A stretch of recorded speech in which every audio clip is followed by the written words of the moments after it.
Assalamualaikum, ketemu lagi sama Asma dan hari ini saya ingin mengangkat satu topik beda istri kedua dan orang ketiga.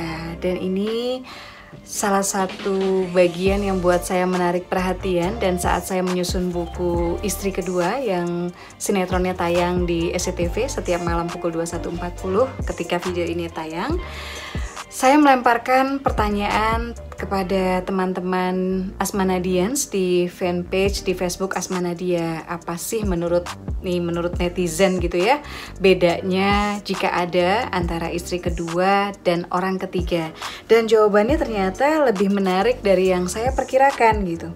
Ada yang mengatakan, ini jawaban mayoritas adalah istri kedua itu sah, orang ketiga belum tentu. Iya sih. Respon lain yang mengisi halaman komentar di fanpage saat itu adalah istri kedua tidak mungkin bisa jadi yang pertama, sementara orang ketiga belum tentu menjadi yang terakhir. Ini kenapa saya agak bingung ya?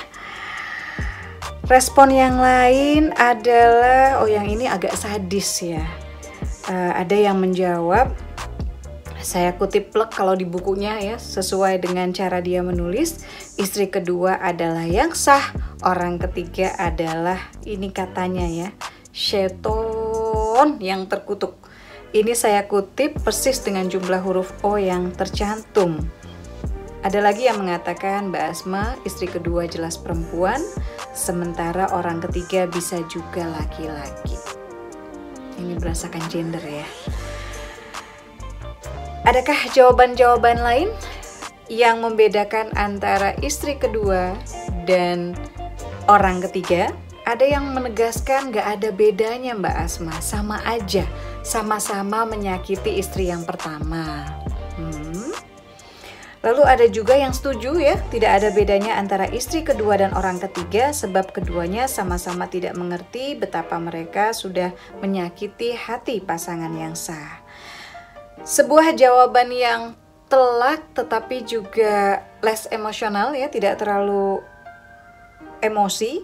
Ini saya temukan di komentar waktu itu.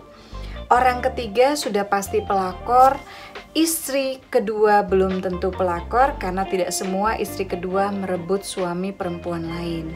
Nah, selama saya menyusun bukunya, jadi buku Istri Kedua ini merupakan kumpulan kisah sejati.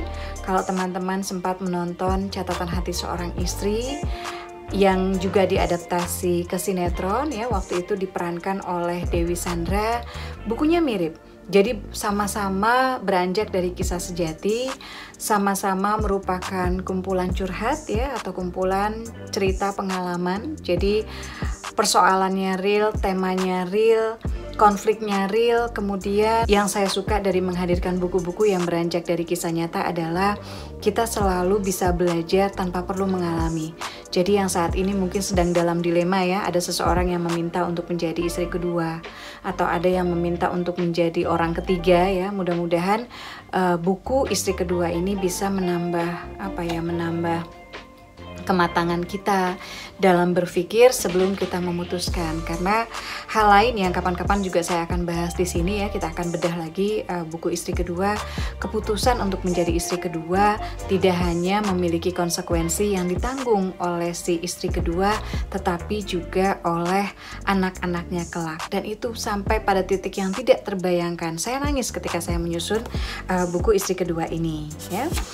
Jadi benar, sepakat ya, terlalu gegabah untuk menggolongkan istri kedua dengan pelakor karena ada kejadian yang saya juga pernah mendengar langsung ceritanya, seorang perempuan yang menjadi istri kedua karena memang secara urutan aja gitu loh, sebab istri pertamanya sudah berpulang, jadi sudah meninggal. Ada lagi yang menjadi istri kedua karena diminta bahkan oleh istri pertama. Ada kondisi-kondisi yang membuat si istri pertama ini meminta si perempuan ya, pernah juga pengalaman ternyata sahabat baiknya sendiri untuk menjadi istri kedua. Jadi merupakan permintaan yang dengan sadar, dengan ikhlas ya diajukan oleh si istri pertama. Kemudian ada juga yang menjadi istri kedua ya, kalau memang melalui permintaan biasanya tidak ada hubungan perselingkuhan sebelumnya. Nah, Orang ketiga biasanya memiliki image ya atau kesan yang lebih buruk karena terlibat hubungan asmara atau perselingkuhan atau seringkali dilabeli dengan kata pelakor atau perebut laki orang ya. Ini saya setuju, kita harus belajar mengeluarkan istilah istri kedua dari pelakor karena ya tadi gitu bahwa ada saudara-saudara kita ya, teman-teman sesama perempuan yang menjadi istri kedua tanpa merebut suami orang gitu. Jadi memang ini tidak identik, walaupun beberapa pembaca sempat curhat tentang perempuan simpanan suaminya yang setelah merajut perselingkuhan bertahun-tahun kemudian dinikahi dan menjadi istri kedua. Nah, ini catatan yang lain ya. Di luar respons di atas, ada jawaban yang menarik perhatian saya dari komentar teman-teman ya, komentar netizen di fanpage Asma Nadia waktu saya menyusun buku Istri Kedua ini. Salah satunya, menurut saya istilah ini harus dikategorikan tergantung keikhlasan. Artinya tergantung keikhlasan dari istri pertama. Jadi disebut istri kedua jika istri pertama ikhlas suaminya menikah lagi atau berpoligami. Sebaliknya disebut orang ketiga jika istri pertama tidak ridho suaminya menikah lagi. Interesting ya, menarik ya. Bagaimana menurut teman-teman terkait istilah ya orang ketiga? Apakah menurut teman-teman yang setelah bincang singkat kita ini, apakah sebetulnya istri kedua sama dengan orang ketiga? Atau teman-teman punya definisi sendiri? Kalau ada beda-bedanya apa? Kalau sama alasannya apa? Saya ingin juga mendengar komentar teman-teman di kolom komen ya di YouTube ini. Jadi ditunggu komennya, jangan lupa juga like-nya. Tapi yang jelas satu keluarga terlepas dari keluarga yang atau para suami yang memutuskan setia dan bahagia dengan satu istri atau yang sudah menjalani kehidupan poligami, mudah-mudahan satu harapan saya adalah mudah-mudahan pernikahan kedua tidak dibayar dengan kehancuran pernikahan atau keluarga pertama. Mudah-mudahan teman-teman yang memutuskan ya, khususnya para bapak ini, kaum ayah yang memutuskan untuk menikah lagi, mudah-mudahan bisa memboyong tidak hanya keluarga istri kedua tetapi juga keluarga istri pertama yang memutuskan memiliki istri ketiga dan keempat. Mudah-mudahan satu keluarga di dunia atau dua keluarga di dunia bisa teman-teman bawa, bisa teman-teman selamatkan dari api neraka, bisa sehidup sesurga insya Allah. Sampai bertemu di vlog berikutnya. Nanti kapan-kapan kita kupas lagi ya buku Istri Kedua ini.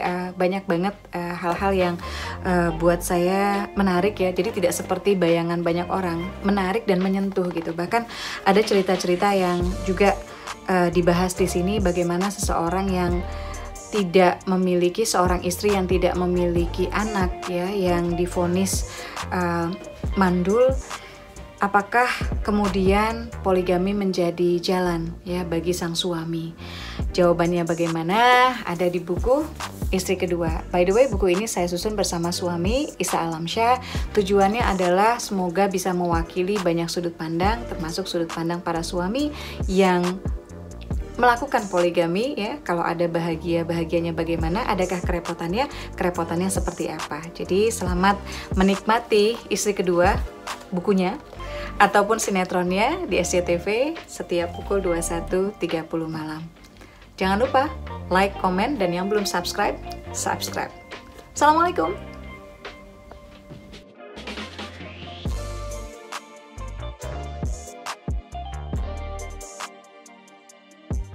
Hai buat semuanya. Tonton terus Istri Kedua setiap malam jam 21.40 hanya di SCTV Satu untuk Semua.